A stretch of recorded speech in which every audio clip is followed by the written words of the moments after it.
on this historic agreement. We are now being joined by Anil Vadva from the Indian capital, New Delhi. He is a former Secretary, Ministry of External Affairs, and has served as the Indian ambassador to Belarus, Italy, Thailand, Poland and Lithuania. Welcome to Newspoint, Ambassador Vadva. Now, the UK government has announced the agreement on handing over sovereignty of the Chagos Islands, debarring the Diego Garcia airbase, and this move has been welcomed by India. Reports also suggest that India perhaps played a crucial role in forging this agreement between UK and Mauritius. What are India's stakes here? So as far as India is concerned, I think Diego Garcia and in fact the Chagos Islands are strategically located in the sea lanes of communication. Also, as far as the UK is concerned and the United States is concerned, it has been a long-standing strategic base on which they have had turnaround facilities and also Air Force bombers. And that sort of gives them a wide reach into the Indian Ocean area, where in times of conflict, they can easily rely on this base to scramble the resources from that point. And therefore, for UK as well as the United States, this becomes extremely important. Now, of course, the viewpoint from India has changed over the years because of the Chinese aggressive activities, which have started since the last decade or so. And the Chinese presence in the Indian Ocean has also grown.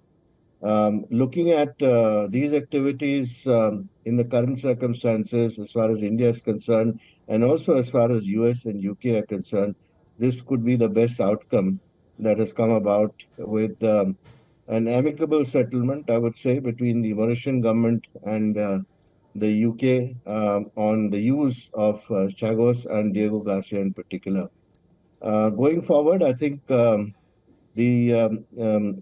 grant, the trust fund, which will be set up by the UK to facilitate relocation of the Chagosians on this island, should in fact help the Mauritian government to develop the islands, while at the same time making sure that Diego Garcia is not come in the way of bilateral relationship with the UK.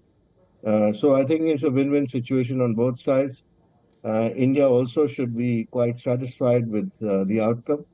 And as you rightly said, India was playing a role in bringing about this amicable settlement.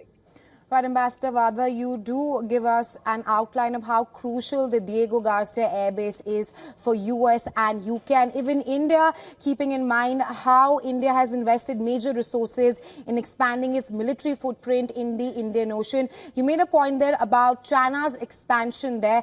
Just to follow up on that, can China benefit from this as it is increasingly looking to expand its influence in the Indian Ocean? I would say if there was a withdrawal of the UK from Chagos and Diego Garcia wholesale, then of course the Chinese would have sensed an opportunity and a vacuum in that situation, which has not really happened. And the presence of UK and American troops on Diego Garcia would continue for another 99 years. So that acts as a deterrence as far as the Chinese are concerned. And at the same time, the Indian interests in the region are not affected at all. They are, in fact, reinforced by the presence of two like-minded countries with whom India is increasingly now working together in the Indian Ocean and indeed in other parts of the world. Right, Mauritius also thanked India for forging this historic agreement between UK and Mauritius on the Chagos Islands. But thank you so much, Ambassador Vadva, for joining us on WION with your insights. Thank you.